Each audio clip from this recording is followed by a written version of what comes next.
Good evening, everyone. My name is Sarah Ponick, and I am an Education USA advisor here at the US-UK Fulbright Commission. And I'm delighted to be here this evening to present this webinar on studying in the US. I'm joined by my colleague, Basha, who will introduce herself later on in the presentation when she speaks. And in this presentation this evening, we are going to be talking about how to choose a university in the US, how to find funding for university in the US, and also what the application process is like.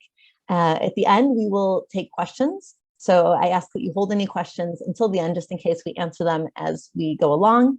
You can write them down for yourself as you go. And then at the very end, we'll ask you to put those into the Q&A box. And tonight's presentation is being recorded. And so we will be sending out the recording later this week or early next week.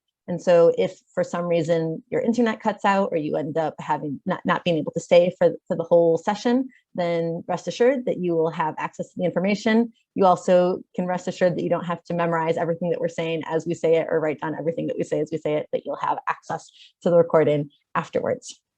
So just to tell you a little bit more about myself before we get to the next slide.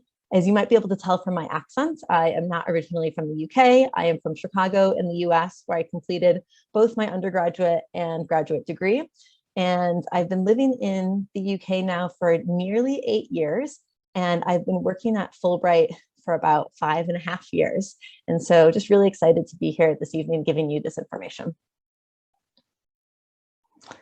And to tell you a little bit more about what we do at Fulbright and who we are. So the US-UK Fulbright Commission was established over 70 years ago by a man named Senator Fulbright, who himself had studied in the UK as a Rhodes Scholar at Oxford.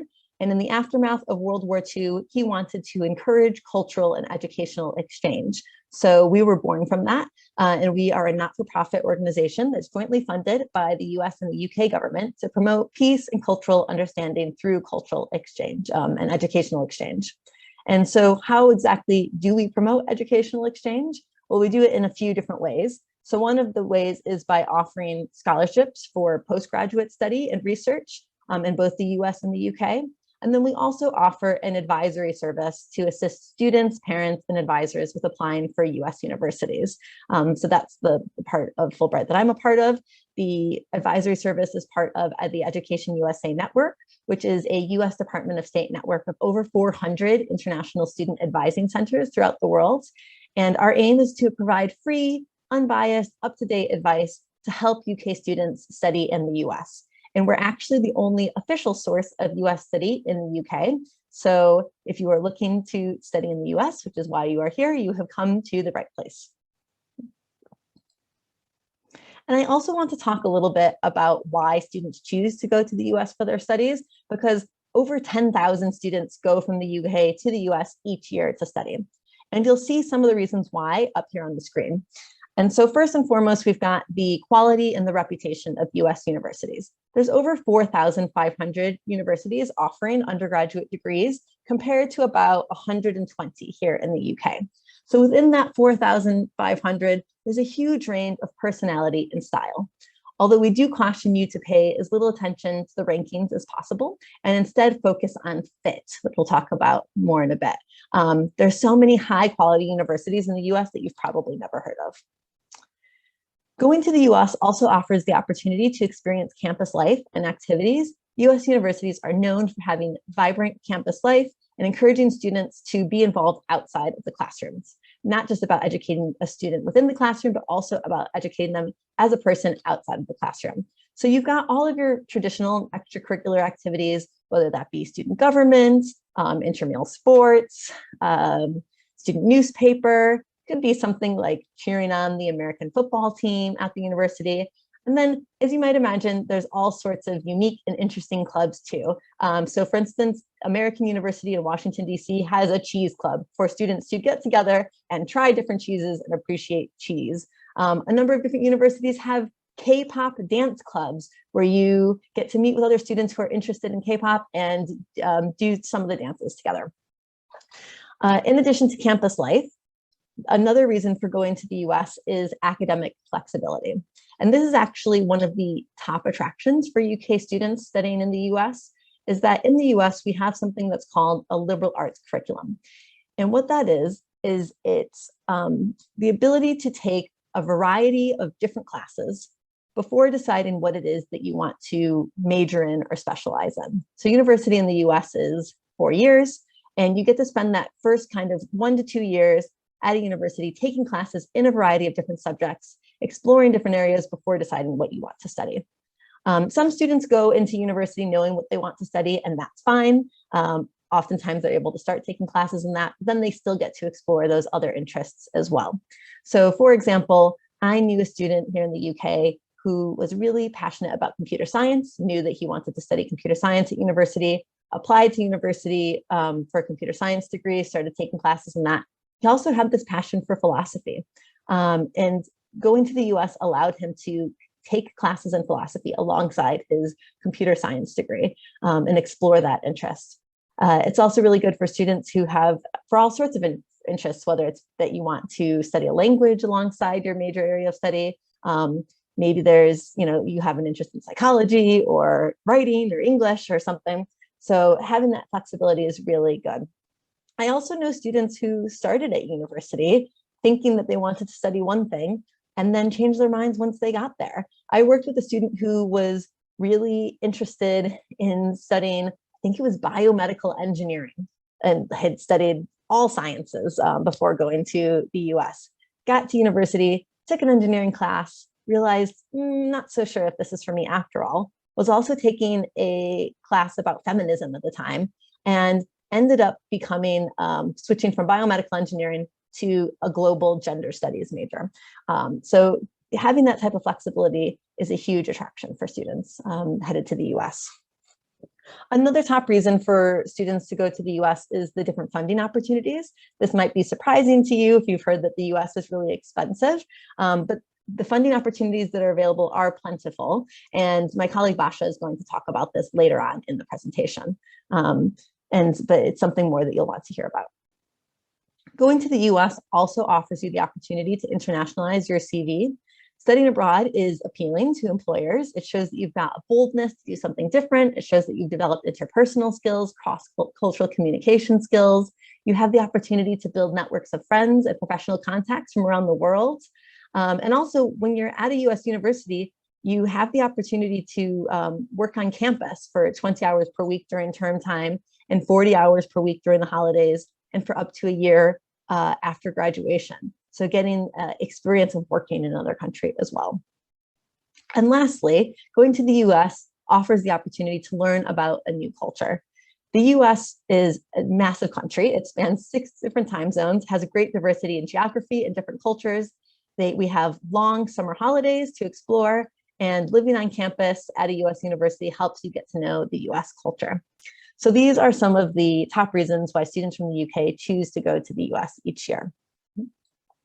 I'd also like to talk about some of the key differences between a US and a UK degree. So as I've already mentioned, a bachelor's degree is typically 4 years in the US as opposed to 3 here in the UK.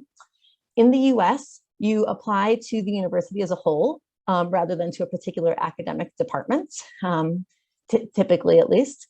In the US, there's less government control, which means that there's more institutional diversity and freedom, but it also means that there's no set fees or centralized admissions process. The application process is slightly longer and more in depth because the admissions process is more holistic and more than just grades. So it is looking at your grades, of course, but then it's also about other parts of you as a person as well. Another thing to keep in mind is that in the US, you apply for funding alongside your application for admission. And so if you know that you're going to be looking for funding to go to the US, that's something that you're going to consider from the very start, and we'll be talking about a lot in this presentation. And then another thing to note is that law and medicine are studied at the postgraduate level in the US, so they're not available at the undergraduate level. And I'll talk about some of the terminology differences that you may have actually already heard me saying. Sometimes I just kind of slip into it. And so in the US, high school refers to 9th through 12th grades. So in the UK, that corresponds to years 10 through 13 in England and Wales, or 11 through 14 in Northern Ireland, or S3 through S6 in Scotland. In the UK, what you call university, in the US, we might say college, university, school, institution. So all those different words. So if I'm asking someone where they went to school, I might actually be asking them where they went to university. So we use all of those words, college, university, school, institution, interchangeably to mean university. In the US, you take various classes or courses, which in the UK, you would call a module. And what you would call a course, that in the US, we would say degree program or research. We would call degree program or major. So this is helpful for you to know as you're researching programs in schools, because you might be coming across some of this terminology. So now we'll talk a little bit about what a timeline looks like for applying to a US university. So we recommend beginning to research universities about 1 to 1.5 years before enrollment. So typically the end of year 12 in England and Wales, end of year 13 in Northern Ireland, end of S5 in Scotland. And so if you are at that point right now, this is a really good time for you to be attending this webinar. If you're a bit ahead of the game, that's fine too. That just means that you're going to have more time to do everything. We typically recommend that if you are going to take any admissions exams, which we'll talk about in more depth later, that you aim to take them kind of the summer, but about a year before you plan to enroll at a US university. So it would be the kind of the summer, or in the autumn, you can also still take some. And then in the autumn of your final year of school, about a year before you enroll at a US university, you will be finalizing selection of where you plan to apply, and then putting together that application and submitting it in kind of the late autumn, early winter period. And then usually you'll receive all of your admissions decisions by spring during your final year at school. And then based on that, you'll be making your decision of where it is that you want to enroll. And you'll be looking to apply for your visa in kind of the late spring, early summertime before you start at the US university. You'll be looking at any kind of pre-departure information, maybe coming to another one of our webinars for students who are headed off to the US. And then you'll be beginning your studies in the late summer, early autumn. So typically university starts at about kind of mid-August, mid to late August, early September in the US. So typically a bit earlier than it is in the UK. So now that we've talked about why you might want to study in the US and some of that kind of basic information to kind of build some background knowledge for you, I'd like to start talking about choosing a university. And this is a really important step in the process of applying to a US university. And it's important to think through this step. And the key is to be flexible when you're thinking about this. There's over 4,500 universities in the US, which means it's a daunting process to narrow down your prospects, but we're going to discuss some strategies that you can implement in this process to help narrow it down. And it's important to know the context of the US as you consider applying to US study and choosing which institutions you'd like to apply to. So as I said, there's no national set standard for universities. Universities are free to choose their own set of fees, their own course structure, their own student environment. And which means that there is a lot of variety amongst institutions, which is one of the appeals to US study. And while it can seem daunting, it's actually great to know that with so many different universities and so many different types, there's bound to be a university that's a good fit for you. And just because I want to make sure that this gets across several times throughout this presentation, my colleague Basha is going to talk about funding later, but we just want to plug it here because if funding is important to you, then this needs to be considered from step one of the choosing process. If you know that you'll be wanting to apply for funding in order to go to a US university, then you want to make sure that you're only applying to universities that offer financial aid to international students. We'll talk about this more in depth, but note that this is already very important and part of researching universities. And then another thing to keep in mind is that when you're applying to US universities, you can still complete your UCAS applications for your UK universities alongside the US. Perhaps maybe you'll even apply to a UK university that includes a year abroad in the US or elsewhere in the world. You'll just want to make sure that you're staying on top of all the deadlines for both the UK universities and the US universities. So the first step in the choosing process is locating what factors are important to you. And we focus a lot on this term fit at Fulbright and on finding what school and program is going to be the best fit for you and your personal and academic interests. And there's a lot of different factors to consider both in and out of the classroom. You might be thinking about the types of programs and departments a university offers, maybe the location of a university, the availability of funding, the campus size. Do you want a really big university? Do you want a really small, close-knit university? Maybe something in between. Maybe you're looking at the academic environment. Do you prefer to be somewhere that's really rigorous and really competitive? Do you thrive in that kind of environment? Or are you looking for more of an inclusive and supportive environment where all the students and faculty are all kind of supporting each other? So you'll start thinking about these factors that are important to you, and then you'll start prioritizing them. So just some other examples. Maybe if you don't like the cold and snow, you might be thinking that the East Coast is not the best fit for you. Similarly, if you're somebody who doesn't want to be hot for a big part of the year, you might be looking to avoid the South in the US. Are you somebody who's trying to save some money? Then maybe you'll be keeping in mind that living in an urban place is going to be more expensive than living in a more rural place and be looking to cut some costs there. And again, we'll be encouraging you to think beyond rankings, but thinking about this variety of factors. Rankings in the US are not the same as in the UK. Some don't rate the quality of teaching or the graduate prospects, and some give weight to how much money a university has, or they're just inviting universities to peer rank themselves, and that's where the rankings come from. So while they might be a useful tool and maybe helping you identify universities that you've never heard of before, it shouldn't be the only method that you use to choose a university. And with the choosing process, you'll want to make sure that you're only applying to universities that you've researched and that you could see yourself attending for up to 4 years if you're offered a place. So once you've done that process of figuring out what factors are important to you, and the next step is to use that information to begin researching universities. And unlike UCAS, you're not limited to 5 universities. So in theory, you could apply to as many as you'd like, but for time and financial reasons, we typically recommend applying to about 6 to 10 universities. But in order to kind of jumpstart that process of choosing and narrowing it down, you'll initially want to maybe take that focus of narrowing down the 4,500 plus institutions to a list of about 10 to 20 schools that you think could be a good fit for you. So taking that list of 4,500, thinking about those factors, and then narrowing it down to 10 to 20 schools to research in more depth, and then ultimately applying to 6 to 10 of those universities. So how do you go about kind of narrowing down from 4,500 to 10 to 20 using those different factors? On our website, on the choosing section of our website, we actually have a list of different search engines to help you with this process of narrowing down your choices of universities. And we'll go through an example now of one of those search engines to show you what the process looks like. So this is one of the search engines linked on our website. It's called Big Future College Search. There's a variety of different filters that you can use, including type and size of school. You can choose a location by state. You can choose by majors on offer. So you can start thinking about some of those different factors and start applying them here.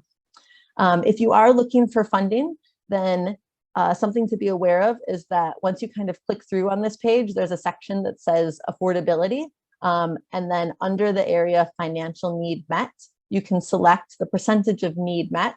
So you'll select that you want to meet 100% of need to help you narrow down your list of schools that are going to offer aid.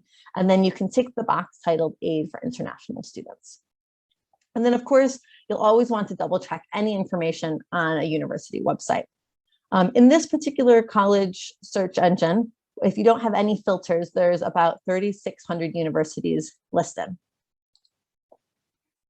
So what I've done here is I've put in a variety of different filters to narrow down our list of schools. So I've noted that you want to attend a 4-year institution with fewer than 9,000 students in Ohio, in the Midwest, and that it would meet 100% of financial need for international students. And that brought that list of 3,600 down to 4 universities, which is a much more manageable number to start researching. So what you can do from here is you can then go into each of the universities. So here's the profile for Denison University, and you can find information like the application deadlines and a link to their website. And you'll also be able to see here, they've got other details like the size of the institution, the graduation rate, average financial aid package, all that kind of stuff here on the page. So once you narrow down your options, you can research them further by going to the university's website and then reaching out to them directly. Again, with that goal of selecting about 6 to 10 institutions where you'll actually submit an application. And out of that 6 to 10, we recommend that you kind of break it down into a few different areas. So perhaps applying to 2 what we call reach schools, where you'd be thrilled to attend, but it would be a challenge for you to get in. And making sure that if you're applying to any kind of ultra competitive universities, think Yale, Stanford, MIT, Caltech, these are considered reach schools for everyone, just because of how competitive they are. We also recommend applying to 3 to 4 match schools, where your profile is roughly on par with their average applicant. And then we recommend applying to 2 likely admittance schools. So think of this as being similar to your UCAS insurance choice. And this is somewhere where your application is going to be very competitive.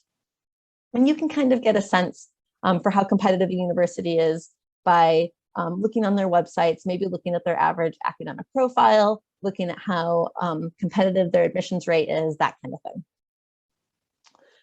When you're doing your research on the different university websites, some of the things that you'll want to look at in addition to the profile of the average admitted applicant is starting to look at information on the different programs they offer. Maybe they have a campus virtual tour or an information session you can sign up for, taking a look at student life, sports, student housing, financial aid. You'll want to see what types of resources they have available for international students. And then you'll also want to take a look at the university's social media channels so that you can get a feel for the college and the university personality and what they're focused on. You may also wish to talk with teachers, professors, professionals in the field that you want to pursue for their advice on universities that may be a good fit for you. Although you might find that people here in the UK might not be familiar with all of the different universities that are on offer in the US. So the best place to find the most up-to-date information is going to be university websites themselves. And universities do want to hear from you. So if you do have any questions about anything that's on their website or not on their website, you can always reach out to them, call them, email them. Just make sure that it's the student who's reaching out. They want to admit the student to their university, not the parent to their university. So it's always great for them to hear from students themselves. So now I just want to give an example of 3 different universities in the US that perhaps you've never heard of before, just so that you can get a bit of a flavor for some of the different things that are on offer. So if you're looking for competitive schools, but which are small, collaborative, and offer a lot of research opportunities, consider a liberal arts college like Middlebury College, which is located in Middlebury, Vermont, which is known to be a liberal and artsy area of the US and known for its beautiful waterfalls and hiking opportunities. Or if you're a female student who loves palm trees and sunshine, you might consider Scripps College, which is a women's college in Claremont, California. Or perhaps you're looking to experience some Southern hospitality, warm weather, and country music. You might look at Vanderbilt University, which is a private research university in Nashville, Tennessee. And I also just want to provide a note about the Ivy League. Just because there's some common misconceptions that we like to kind of make people aware of. So the Ivy League is historically a sports league between the 8 oldest universities in New England. So that's why it's called the Ivy League, because it's a historical sports league. It's not equivalent to the Russell Group. There's no becoming the Ivy League. So universities, such as MIT or Stanford will never become the Ivy League because they are not part of this historical sports league. They are all private research universities, which means that if you're only applying to Ivy League institutions, you're limiting your opportunities to explore other colleges, other institutions such as liberal arts colleges, women's colleges, specialist institutions. And as I've said already, liberal arts colleges offer are also extremely competitive. They offer undergraduate research opportunities, but they'll never be the Ivy League, or they'll never be as well known in the UK, despite being top quality schools. And even though we advise you to take rankings with a grain of salt, if you were thinking about the top 1% of US universities, that would be over 40 institutions in the US. So much more than the 8 Ivy League institutions, and probably much more than however many universities you can name. I'm thinking many of you probably can't name 40 institutions in the US off the top of your head that would be considered the top 1% of US universities. Another thing to keep in mind is that the Ivy League institutions tend to be extremely competitive, like very, very competitive. So if you're only applying to these ultra competitive universities, then you're decreasing your chances to go to the US. So it's worth thinking about what it is that you're looking for when you're going to the US. If what you're looking for is that kind of name, that's what you want that name on your CV, then so be it. That's what you're looking for, that's fine. But if there's something else about the US that's really appealing to you that you're looking for in an education, you'll want to make sure that you're thinking, okay, what do these institutions have that I really like, and what other institutions offer that, and making sure that you're applying to a variety of different institutions so that you've got your best chance of success. All right, so with that, that is the choosing section of our presentation. And I'm now going to hand over to my colleague Basha, who's going to introduce herself and talk to you about funding your studies. Thank you, Sarah. Hi, everyone. My name is Basha Dudek. I joined Fulbright about a month ago. I actually did 2 years of studies in America at a community college, which I'll talk about a bit later on. And then I got my bachelor's degree and master's in the UK. So I'm familiar with both university systems. But I'm here talking to you about funding your studies. As you can imagine, one of the top things we get asked about is funding. So this section, we are going to run through the costs you could anticipate, the different sources of funding that you could pull from, and different strategies you could implement to find the funding. Thank you, Sarah. So the costs that you could expect. One of the costs you could expect to pay is the application expenses. If universities require you to take admissions test scores, keep in mind that the SATs and the ACTs, they currently cost between $100 and $200 US. Each university application will also incur a fee. So that's between $50 and $100. However, some universities do offer to waiver that fee for students. You also have to have money saved up for your visa, your embassy appointment, and something called SEVIS, which is essentially the international student database that the Department of Homeland Security uses for students. There's also tuition and fees. So costs can vary significantly between each university. As Sarah mentioned before, it's not like in the UK where the costs for universities are set.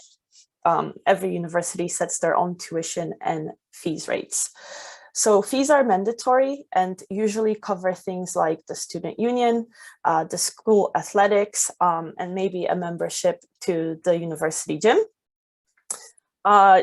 Just a quick note that when you see the sticker price of the university, that's not just the cost of attending the university, but includes things like the tuition and fees, the room and board, personal expenses such as trips home, and it's not like the university fee that just includes the university cost. And the last cost is cost of living and other expenses. So whilst cost of living may include room and board, you still have to consider other expenses like eating out, clothes, entertainment, going to the cinema when you're free, things like that. And keep in mind that cost of living can vary depending on where the university is located, whether you live on campus or off campus. You might want to think about if you need a car to travel whilst you're studying there, things like that.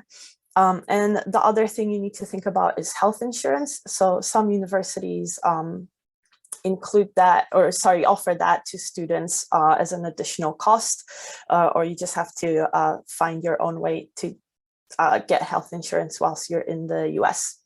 Next, please. But there are good news. In the US, there are a variety of funding opportunities that are available for students.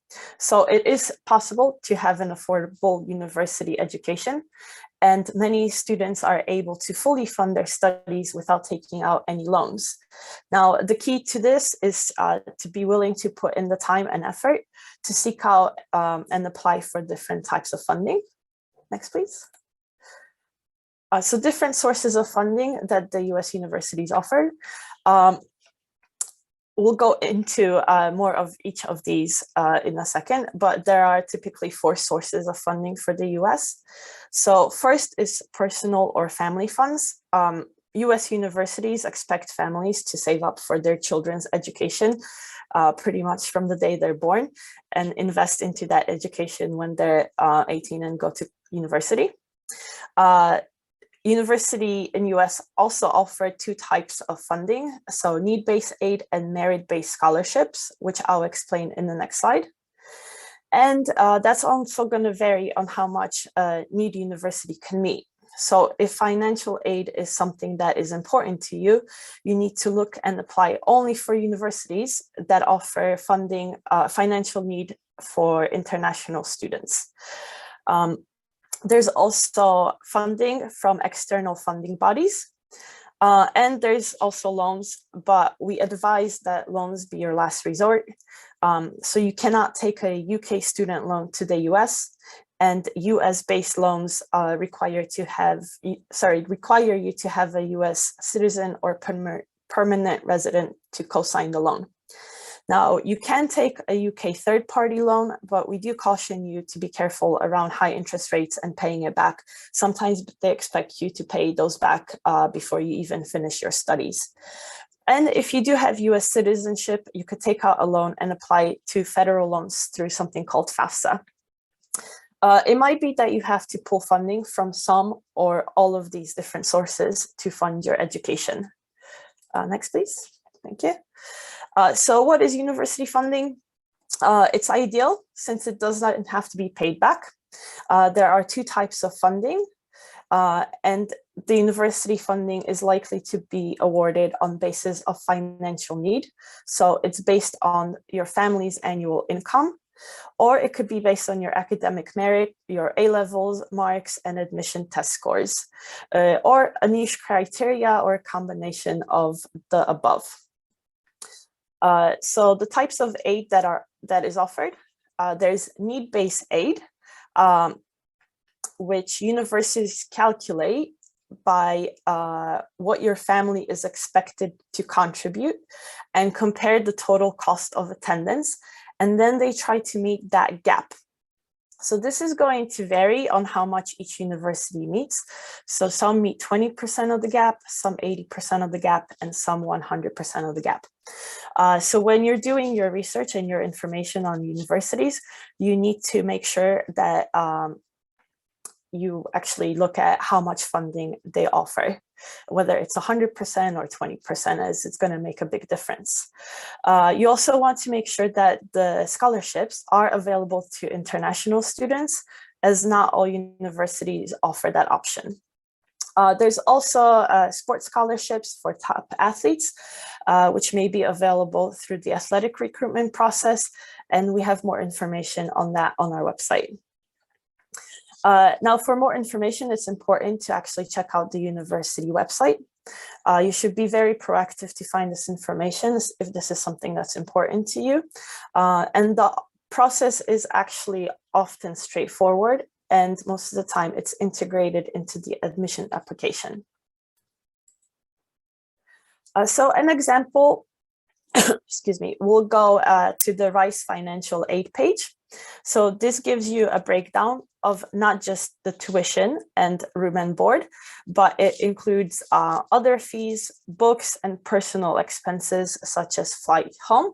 So as you could see, the total cost for the university is just over $74,000. The average aid package that they offer to freshmen is about $53,000, and the responsibilities for families to pay or the student to pay is about $18,000. So it's important when you're researching the cost of the university and how much financial aid they offer, that you actually look at the exact cost. Next, please. You could also find information about merit scholarships and the type of recipients that they give them to. So as you could see here, the participants that receive merit scholarships are political and community service leaders, math and science competition winners, scholars, athletes, exceptional writers. And on the bottom, it actually does say that all admitted freshman applications are automatically considered for merit-based scholarships. And the office admission notifies scholars if they win at the time of admission to the university. So this is actually quite important. You don't have to worry about it. Most universities do consider students for merit scholarship alongside their application. Next, please. So this is also a page with funding information specifically for international students. So note that international students are also considered for need-based aid, and 100% of demonstrated need is met with grant aid.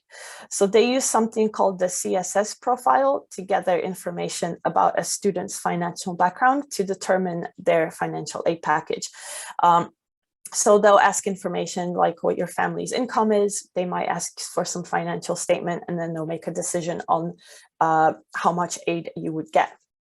Now, it's important to check each university website and if funding is available for international students. As I mentioned before, some universities don't offer any financial aid to international students. It does break our heart when someone reaches out to us and shares that they've gotten into their dream US university, but they didn't realize that the university doesn't offer aid for international students, as by that point, there's not really much that we could do.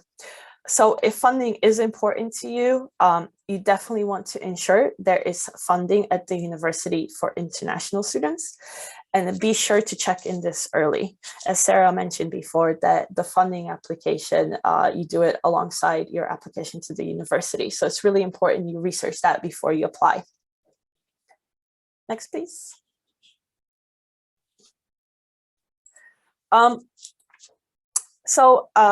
We also have in the US, there's also external funding bodies.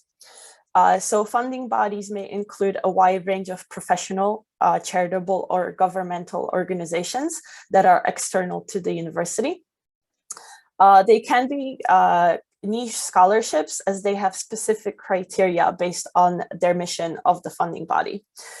So it might be they give scholarships to students of particular country of origin, ethnicity, religious faith, interest in particular field, maybe gender, interest, or talent.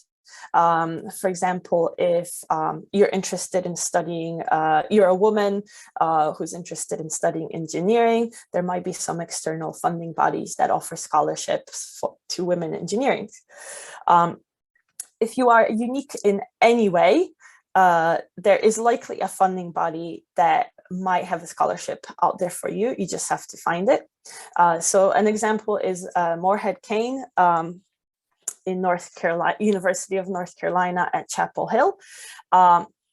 They provide a 4-year fully funded educational experience for students of the highest caliber, and they look at their leadership, character, scholarship, and physical vigor, and they cover your whole 4 years at that university. There are thousands of funding bodies, so searching require some time and dedication, so you could sift through the scholarships that kind of fit your criteria. And there's also a separate application for each scholarship. So for this reason, we encourage students to first apply to the university and apply for their funding opportunities, and then look at external funding if you need to fill that gap. We also have a link on our website to scholarship search engines. Next, please. So there are 3 different approaches to our funding strategy that we propose to students. You could explore universities in places with a lower living cost. So same as the UK, if you live in London, it's going to be more expensive than living up north, like in Lancaster. And New York and California are going to be more expensive than states like Ohio or Georgia.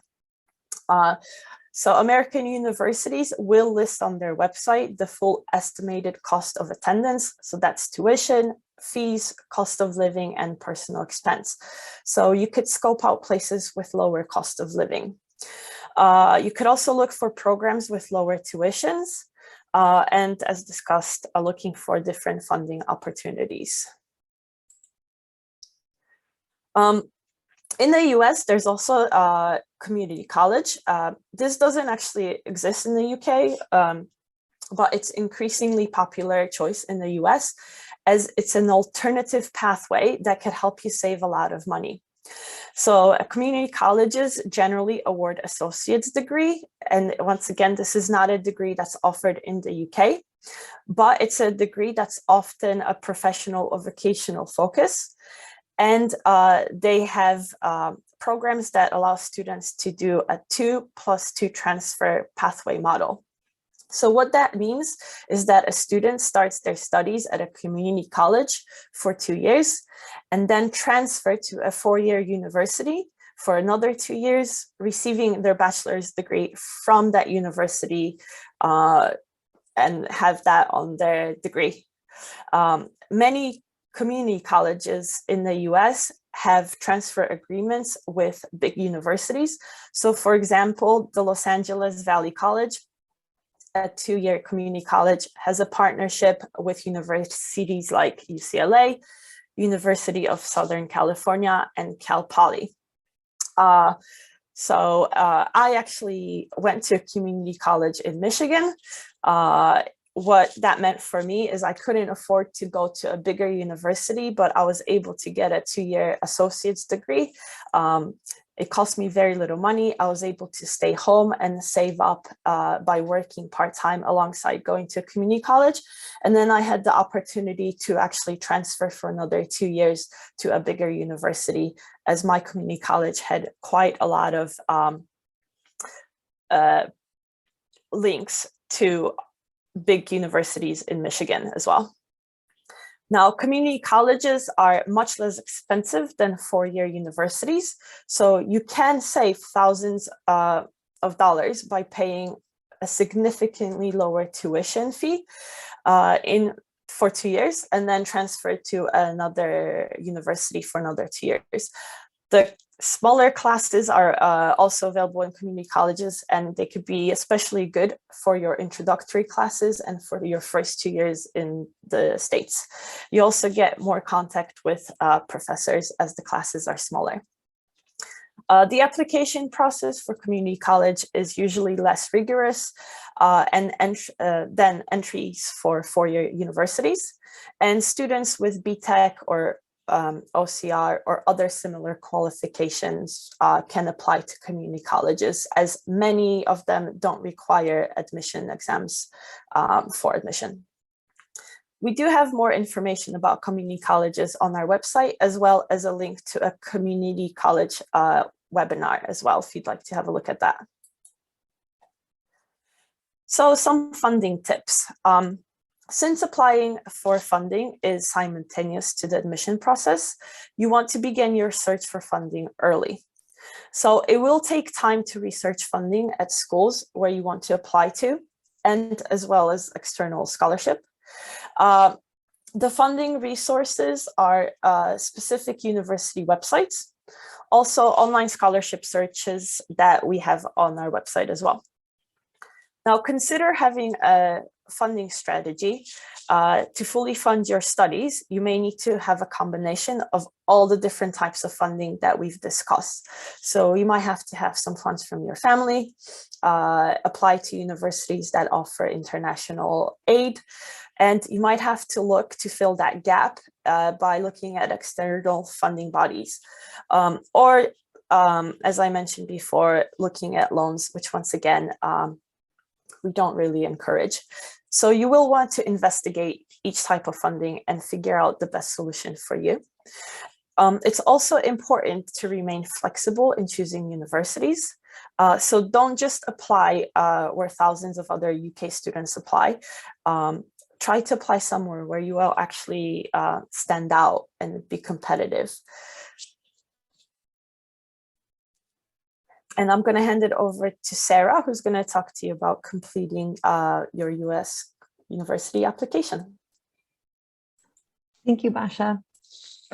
So as Basha said, we'll now get into how to go about completing an application and what the different components are, because it is different than completing a UCAS application for a UK university. So what are US universities looking for? And first and foremost, they're going to be looking for your academic achievement. That's measured by your results, so your GCSE results or those National 5 results, as well as any A-level predictions, hires, advanced hires. And they'll also be looking at admissions exam scores if that's something that is required, which we'll talk about more in a bit. And as I mentioned earlier, sometimes the university will have the average applicant profile on their website. So you can always look at the university website to see what the average admitted student, what they look like and how you compare. However, academic achievement alone is not going to guarantee entrance to some of the very competitive US universities. And once you kind of get that academic achievement measured, they're going to be looking at you from a holistic perspective. And so some other things that they're going to be looking for will be academic fit.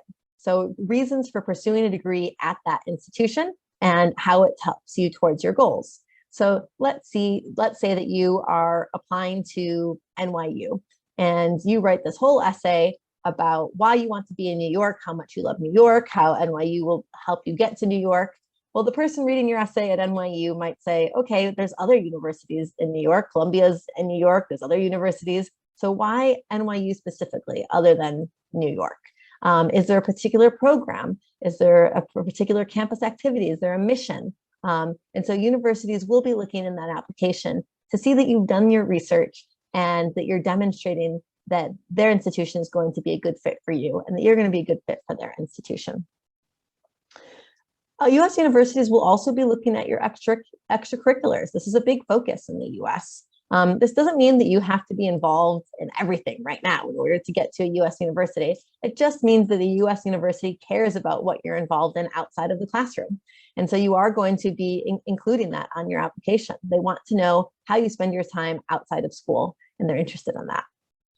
And then they're also going to be trying to get a sense of your personal attributes. Again, this is a holistic admissions process, and US universities are looking to diversify their campuses and their classrooms, which is why they want to know who you are. So some of the things that might come across throughout your application is perhaps if you do have an interest in a particular academic field, perhaps that's coming across, perhaps your character is coming across, maybe some leadership abilities. So they're going to be looking for your personal attributes as they look through your application. And the application has a number of different components. And unlike the UK, in the US, you're going to be applying to each university individually rather than through a centralized body like UCAS. You can apply to as many universities as you'd like. There's no limit. Although, as I've said earlier, for time and cost purposes, we typically recommend applying to about 6 to 10 different schools. We do have something in the US called the Common Application, and around 900 universities use it. And this is a system to help streamline the demographic aspects of the application. It's not the same as UCAS in that you're still going to have to tailor all of your applications to each university. They might have some different questions that they ask. They might have some different supplementary essay questions that they ask you to complete, but it does kind of help streamline some of the information. There is no standard process for applications. The deadlines can vary, the requirements can vary by each university, although each university will set its own deadlines and application requirements. Although most applications are going to follow a similar format. And so you are going to be able to reuse or adapt some materials that you prepare. Most applications for most universities are going to include an application form with your basic demographic information.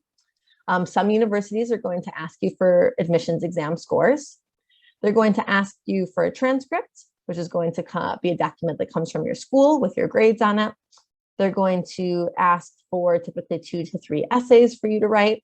They'll also ask for 2 to 3 recommendation letters from school representatives at your school.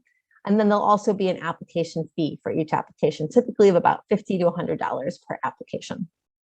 So now I'm going to go into some of these components, application components, in a bit more detail, starting with the admissions exams. So first of all, the role that admissions exams play in the US is that there's no national curriculum at the secondary school level in the US. And so an admissions exam is a way to evaluate applicants from diverse areas and diverse schools across the US. So they created these standardized tests or admissions tests for this purpose. It's definitely worth checking whether an admissions exam is even required. Even before COVID, there were a number of institutions that didn't require an admissions exam or made it optional. And especially since COVID, a lot more institutions have decided that they're not interested in looking at an admissions exam, or if you want to submit it, you can, but it's not required.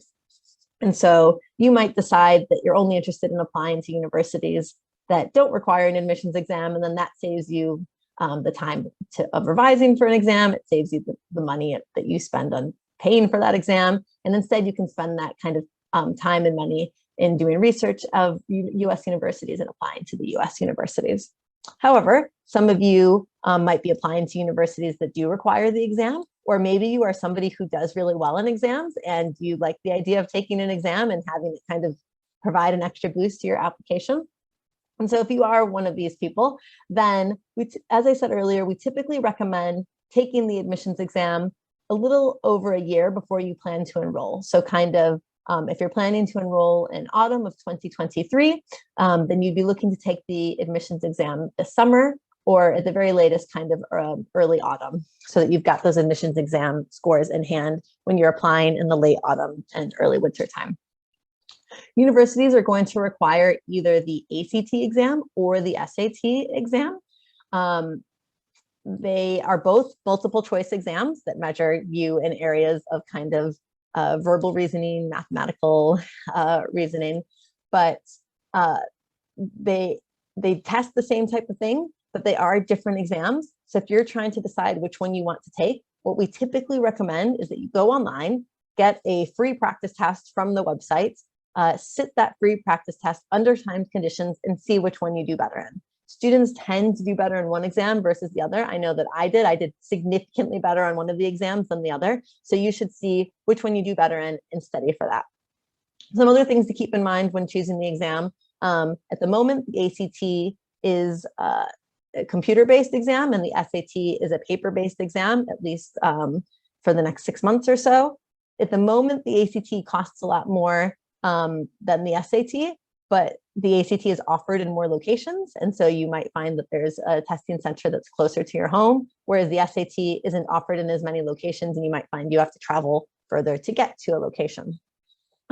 Regardless, if you are planning to take one of these exams, you'll want to go online and look up the different testing dates that are available and the different testing centers that are available, and make sure you kind of book up an exam well in advance, because testing centers do tend to fill up. And then you'll want to make sure that you do revise for the exam. So there's a lot of free information available online to help you revise for these exams. We've got a lot of links available on our website. You can also buy fairly affordable books online to help you to revise. So there's a lot of resources available. Yeah, so that's the admissions exams. You're also going to have a transcript as part of your US university application. So this is a listing of your academic qualifications and your marks in any exams. So from your kind of final 4 years of school. So that's years 10 through 13 in England and Wales, years 11 through 14 in Northern Ireland, and S3 through S6 in Scotland. This is something that's going to be generated by your school. If your school has never supported a student with applying to a US university before, and they've never had to do this before, we do have templates available on our website. We have a whole resources for UK schools section on our website. They can go there, download our template, and use our template. They can also reach out to us if they've got any questions while they're doing that. But basically, they are going to say, this student has attended this school for these years. The student received these grades at GCSE or these grades at National Fives. They are expected to receive these grades at A level, these predicted grades at A level. These are the subjects that they're studying. And this is why we think that they're going to get these predicted grades. So it's just a way for a US university to see what those GCSE grades, those National 5 grades are, and any kind of predicted grades that are upcoming. So again, this is generated by your school, and this is something that the school is going to submit to the US university. There is no direct conversion between the UK and US grades. So you may have heard of something called like a US GPA. We don't recommend that students try to convert their UK marks into a GPA. Most US universities are very familiar with how the education system works in the UK because there's so many students applying to US universities from the UK. And so they will understand your GCSEs, your A-levels, your National Fives, your higher, your advanced higher. And if they don't, then they'll reach out to us and we'll explain it to them. So yeah, don't try to convert. It might be that for your own purposes, maybe you're trying to convert your GPA so that you can understand how you compare to a student at a US university, but you won't be putting that on your application. You're also going to be getting 2 to 3 recommendation letters from people from your school. And these are going to be used as a marketing tool for you as an applicant. Typically, you're going to have one recommendation letter that comes from somebody called the counselor. It's not a position that exists in the same way in the UK as it does in the US. But typically in the UK, you might choose somebody like your head of sixth form, your head of year, maybe your form tutor, maybe the head of careers, somebody like that will serve as your counselor. And they are somebody who's going to be submitting that transcript with your grades on it, and also writing a recommendation letter for you about you as a student in the school community. And so they'll be talking about how you are as a student in that school community. You're also going to be having some reference letters from 1 to 2 teachers, ideally somebody who's taught you in your kind of last 1 to 2 years of high school, and they're going to be talking about you as a student in the classroom and you know what you bring to the classroom environments. These recommendation letters are quite different than what they might write for like a reference letter for a UK university. US universities do really want to get to know you. They want to see specific examples of you as a student in the school or as a student in the classroom, so that can really help bring your personality to life. And also US letters tend to be very enthusiastic. And so we always encourage people who are writing reference letters for British students not to have too much of that stereotypical British reserve. This isn't the time to say, this student is a fine student, which to a US audience might just sound like, okay, so they're just fine. They're just okay. You know, they want to be hearing how wonderful the student is and why that student is so wonderful. So really using enthusiastic language. Some of the things that you might be asking your referees to write to you about are things like your ability to positively contribute to a university department or university life, maybe some of your leadership abilities and character, maybe your involvement in the school and community, perhaps your ability to succeed at university, some of your past academic performance, maybe observations about your performance in class or on your assignments, any school awards. All these types of things are things that they might talk about. And you're going to want to make sure that you choose somebody who knows you well, both in and out of the classroom. The university might provide some loose guidelines for who to choose, as I've said, and you'll just want to make sure that you're choosing people who know you well. Yes, so next I want to talk about essays, which is one of the most important parts of the application process for undergraduate study in the US. Strong essays can really set you apart from other applicants, and they really give you an opportunity to showcase yourself to a university. Now, to be clear, this is not like your UCAS personal statement. So rather than submitting an explanation of your interests and achievements in a particular field of study, as you would via UCAS, you'll be asked to respond to between 1 and 3 essay questions on a US university application.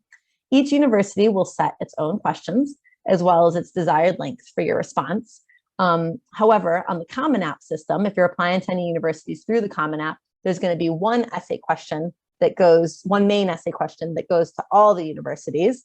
And then the universities may have some supplemental questions which are unique to each institution. So just to give you a sense of how the application prompts are a bit different in the US, I'm just going to read to you one or two different prompts that you might get if you're, for instance, submitting an application through the Common App.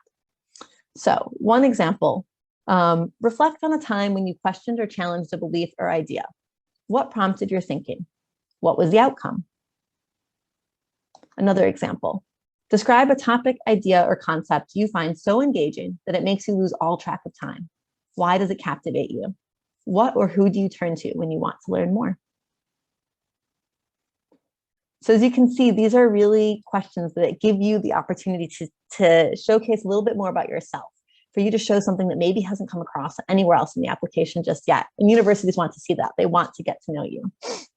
It's unlikely that you'll be able to compose one essay that's going to sufficiently answer all the different questions posed by all these different universities, but many students are able to reuse elements of essays for different universities. Some tips in writing your essays: make sure that you're actually answering the question fully, that you're using clear, concise language. If you do reuse an essay, be careful to submit the correct essay to the correct university and program. Double check that you're referring to the correct university. You don't want to say, I'm so excited to apply to ABC University, when actually the application is for XYZ University.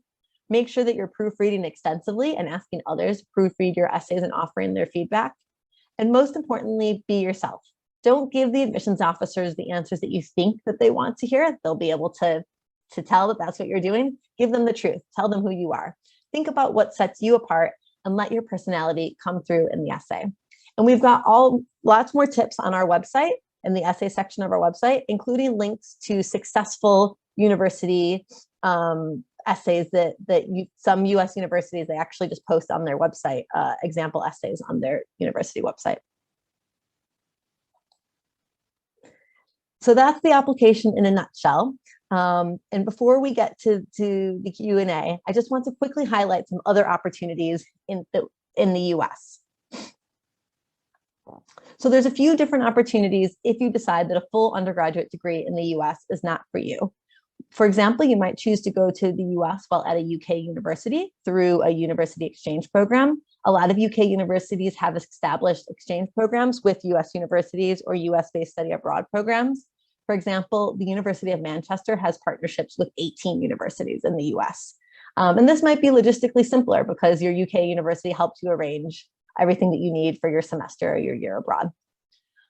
We also have something called the Summer Institutes. The study of the US institutes are for student leaders, and they are intensive short-term academic programs whose purpose is to provide groups of undergraduate student leaders with a deeper understanding of the United States, while simultaneously enhancing their leadership skills.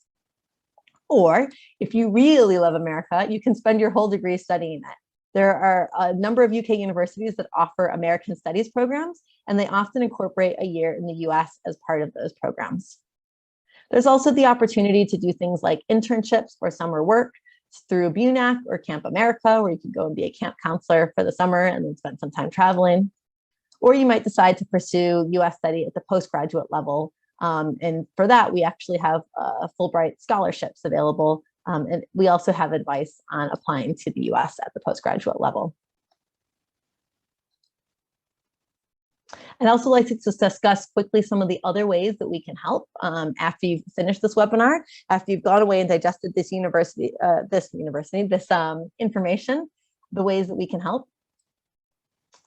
So one of the programs that we offer at Fulbright is the Sutton Trust US program. This is a program that we offer in partnership with the social mobility charity called the Sutton Trust.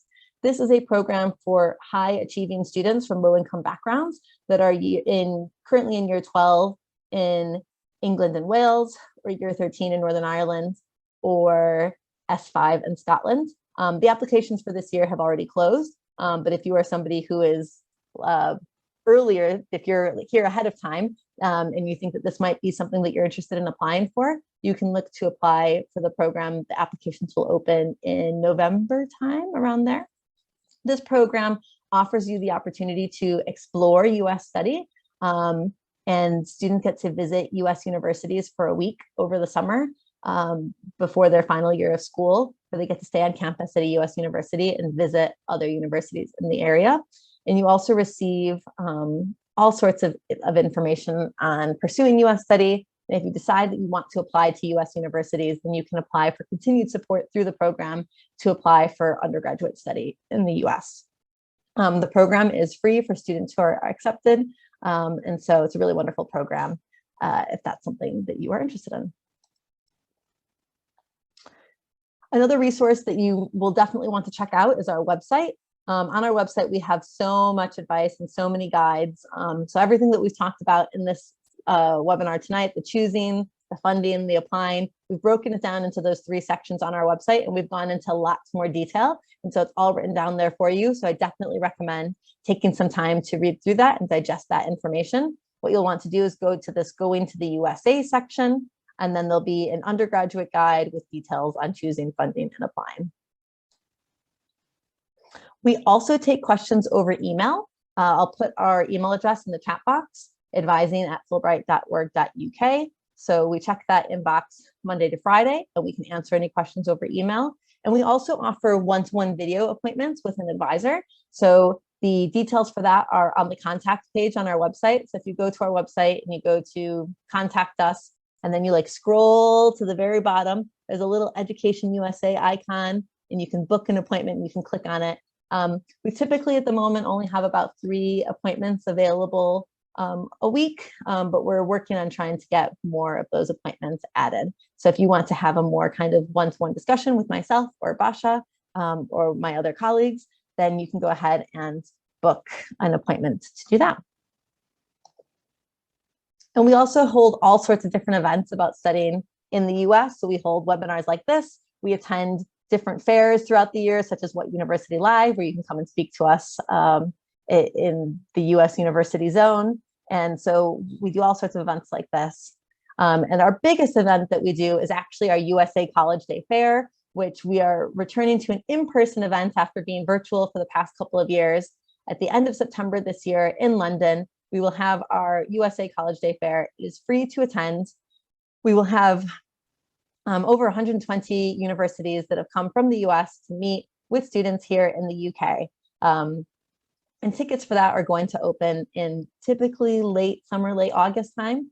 If you're interested in attending that, you can go to our website and you can sign up to be on the notification list for when tickets open later this year.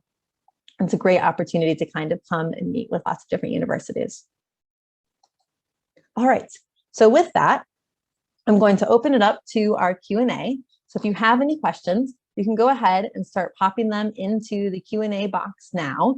We do ask that you keep your questions more general in questions that would be helpful to the whole group. If you do have any really specific questions, I'd ask that you send us an email. I'm going to put that email address in the chat, or that you sign up for an advising call and we can answer it that way. And just a reminder that this session has been recorded. So if you're not able to stay for the Q&A, but you want to watch the questions that get asked later, then that will be in the recording. So I'll stop sharing my screen now. Just get some water while you write some questions.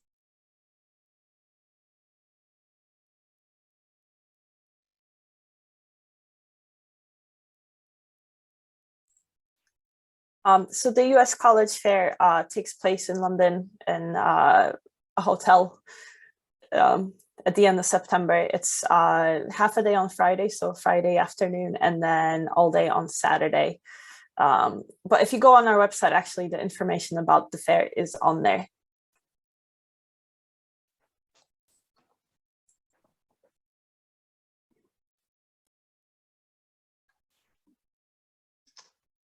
So I see a question here of somebody asking, while I know it's not wise to compare GCSE and A-level marks with GPA, can you give us an idea of what kinds of marks the more competitive universities would be looking for?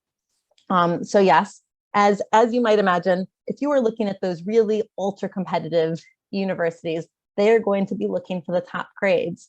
So definitely 7s, 8s, and 9s at GCSE. Anything lower than a 7 is going to be a red flag to them. And they're probably going to be wanting to see mostly 8s and 9s at GCSE.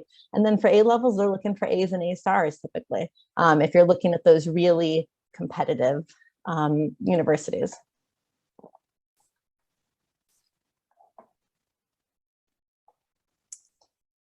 I'm not actually sure if universities are allowing students to visit because of COVID yet. I'm pretty sure they have restrictions still in place. Not sure if that's going to change for next year or not.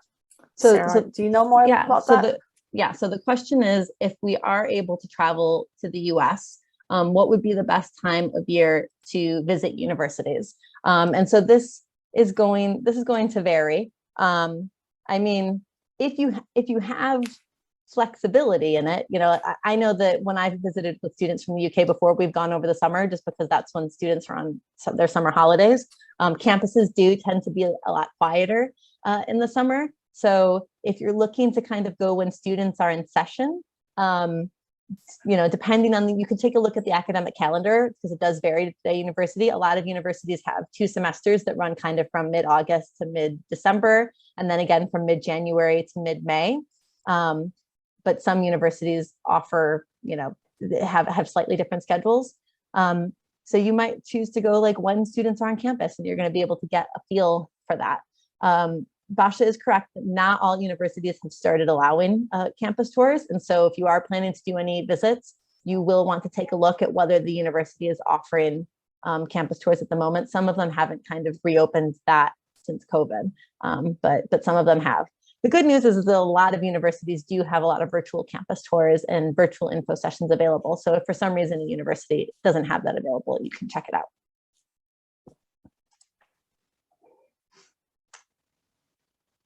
Another question, how long are the essays that are part of applications? That's a good question, actually. And I can't remember off the top of my head. I could probably do a quick Google search to see what the word limit is on a common application essay. It's not super long. No, I think they're about 500 to 750 words, depending if the university has more than like one supplementary essay. Yeah, so the main essay I would say is probably going to be about 500 to 750. Some of the supplemental essays might be like 300 words. It could be like, give us 10 words or something like that. Depending on the university, some universities have really unique prompts, but supplemental essays tend to be a little bit shorter, and the main essay is a little bit more like the 500, 750. Another question, is the application the same for American students that live in the UK, or do they still fall under the international student category? Yeah, that's a good question. And we do get a lot of students here in the UK that might have dual US citizenship or US citizenship. And so there's 2 sides to the answer of that. And so if you are attending like a UK style education, then for the purposes of reading your transcript and understanding the school that you attended, you are an international student. And they'll be looking at your application alongside other students from the UK, and the person who's reading your application will be somebody who understands what an A level is and what a GCSE is. But for the purposes of financial aid, you have benefits available to you as a US citizen that international students do not have. So you are able to apply for financial aid through something called FAFSA, which means that you'll be eligible for federal loans and federal grants. Also, some US universities offer more aid to domestic students than they do to international students. So you would be eligible for any type of aid that's available to domestic students as somebody who has US citizenship. So that's good to know. Do you want to ask another one of the questions, Basha? Yeah, so the question is, do you have a guide or examples of enthusiastic reference letters that could be provided to would-be letter writers? Actually, on our website, there is a page that kind of helps you write the essays, and it also gives you examples of like successful personal essays for inspirations, but it does give you essay writing tips for both yourself and for your referee. And so I think that this question in particular is looking for information about reference letters too. And so as Basha said, there is a lot of information for people writing reference letters on the website. And so we have the resources for UK schools page is going to be a really good resource for them. I don't know if we've got any specific examples available on the website right now, but if a school had some questions about that and they wanted some advice, they could always write into us or schedule a call with us, and we'd be happy to provide some advice. I have to say the biggest advice that I can give to teachers and to schools who are writing reference letters is really just to use specific examples, specific anecdotes. Don't just say, the student is brilliant, the student is kind. Share a specific example or a specific story that demonstrates that, so that the person who's reading the application can really visualize that student in the classroom as a student in the school.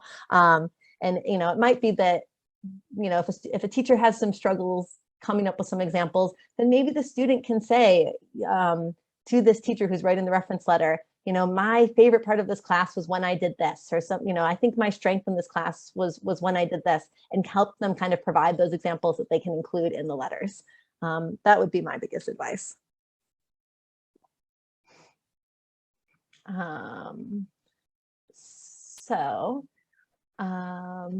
Another question. What is a typical A-level profile of UK students getting a place at a reasonably good university? That's like almost an impossible question to answer, unfortunately. So it really does just depend. And if you were, for instance, to come to USA College Day, you can speak to the US universities and ask them what their typical applicant looks like and what they would be looking for from their applicants. At the very ultra competitive, those really top universities are going to want the top grades. But there are so many universities in the US that are going to take students, with grades that aren't necessarily the top grades, because not everybody is going to have all A's across the board. There's a variety of different students, and everybody brings different strengths to their academics and to a US university. And so it does just kind of depend. Something to keep in mind is if you are looking for financial aid, it's going to be even more competitive. If financial aid isn't something that's as much something that you're worried about, then it perhaps might not be as competitive. But the spots for financial aid tend to make things even more competitive. Something to keep in mind.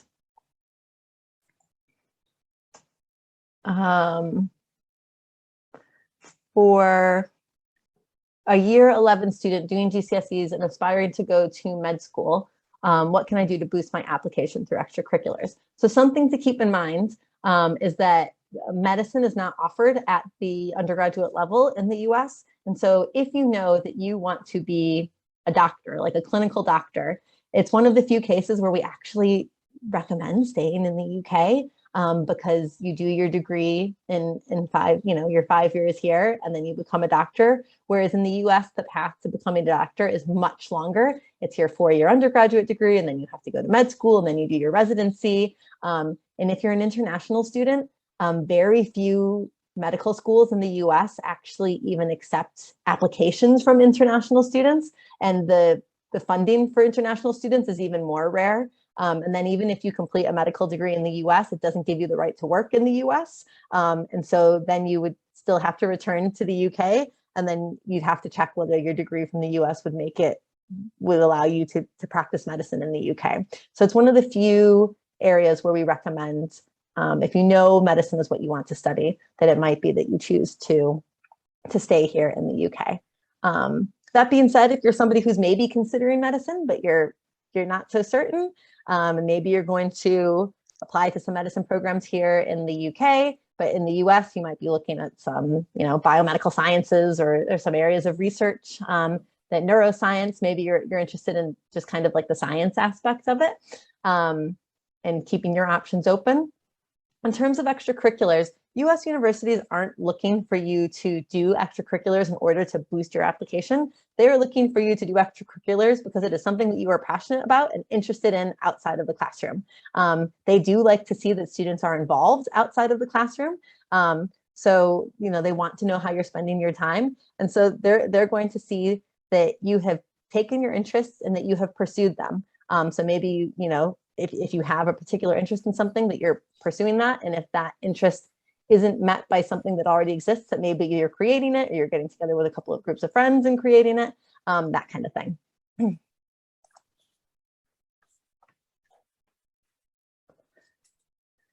So question is, how do you apply for specific sports scholarships alongside applying for the universities? The sports scholarships in America are almost more competitive than getting into university. We do have information.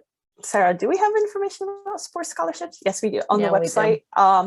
It varies on the university and also what division in sport they are. So whether they're NCAA Division 1 school, Division 2, Division 3 school, or there's also junior colleges, which a lot of the smaller colleges fall into and community colleges fall into. Sometimes they offer scholarships, but usually it's done more through recruitment from the university as opposed to actually applying for a specific sports scholarship. I'm just going to put the link to our page on athletic scholarships here in the chat. You'll definitely want to check out the resources there. If you're interested in pursuing an athletic scholarship, definitely check out that information, particularly the information. We've got like a student athlete checklist there at the bottom of the page, and you'll want to click on that and look through that information as well. Cool. Another question, what would you recommend for a student who wishes to study law in the US? So this is another subject that is not studied at the undergraduate level in the US, it's studied at the postgraduate level. However, there is a little bit more flexibility for a student who's interested in law, whereas with medicine, we say you'll probably just want to stay in the UK.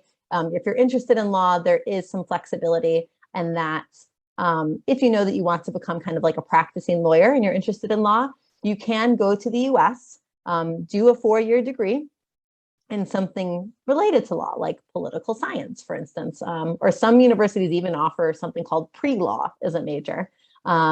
You can, you choose to study a degree of your choice, and then you return to the UK and you follow the same route as somebody here in the UK who did a non-law degree and wants to become a lawyer. So I know that that path has kind of somewhat changed a little bit. So I think you might have to, I think there's an SQE exam, if I'm correct. You'll want to double check all this information because it's not my area of expertise. But I think you kind of do a preparation course to sit that exam, and then you just follow the path to become a lawyer here in the UK. And it's the same path that a student here in the UK that perhaps didn't study a law degree and studied a different degree, but now wants to become a lawyer would follow. So you do have some options. It just means that it's a slightly longer path than if you, studied law as your 3-year degree and go into it from there.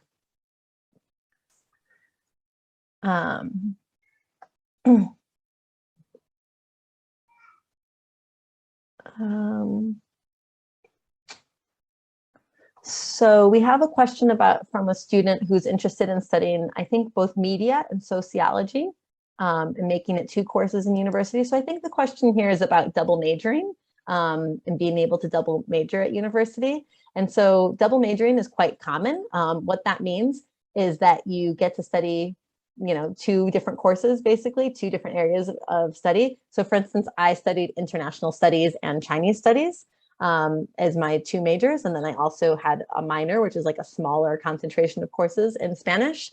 And so I think it's definitely possible if you're interested in both media and in sociology to double major in that. It is going to slightly depend on the university. And so if you already know that you have 2 areas that you're interested in studying and you're hoping to study them both, you might be able to kind of look at the university and the different requirements for that.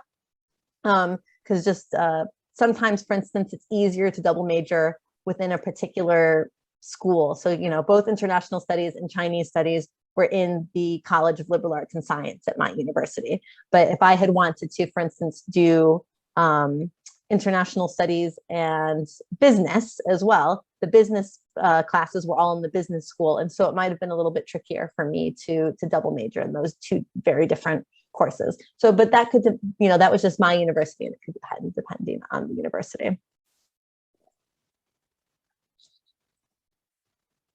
So we've got some very specific questions about law and medicine. So I would just say, If you do want answers to those questions, go ahead and email us at advising@fulbright.org.uk. Just mindful of everybody's time. And so we can answer those kind of more specific questions over email, or if you want to sign up for one of the advising calls, you can go ahead and do that. Are there any more general questions? So somebody's asked how double majoring works and how a minor works. So just to expand a little bit on what I was just saying. So basically, a double major just means that you have two main areas of concentration. And so for me, that was international studies and Chinese studies. And I took a lot of classes in international studies, and I took a lot of classes in Chinese studies, and then a smaller number of classes in Spanish, which was my minor. So I think I had to take 5 Spanish classes above a certain level. So kind of at the 5 advanced level Spanish classes in order to get a minor. And again, this is going to vary depending on the university. And so some universities are so unique that they might not even have set majors, although that's kind of more rare. A lot of universities in the US will have majors. And so it's worth just kind of looking at the university websites to do that. Somebody's asked for the link to book a one-to-one meeting. So yes, if you just go to our website, fulbright.org.uk, and you go to the contact us page and scroll down to the very bottom there, then you'll be able to sign up for appointments there. As I said, we've only got usually around 3 appointments available per week. So if you're not able to get one, you can always send us an email as well. All right, so I think that those are all of the questions that I've seen coming in. If you think of any afterwards, feel free to send us an email or sign up for an advising call. And thank you so much for tuning in this evening. We'll be sending out the recording, and we appreciate you spending the evening with us. And thank you very much. Hope that you have a good evening. Bye-bye. Bye.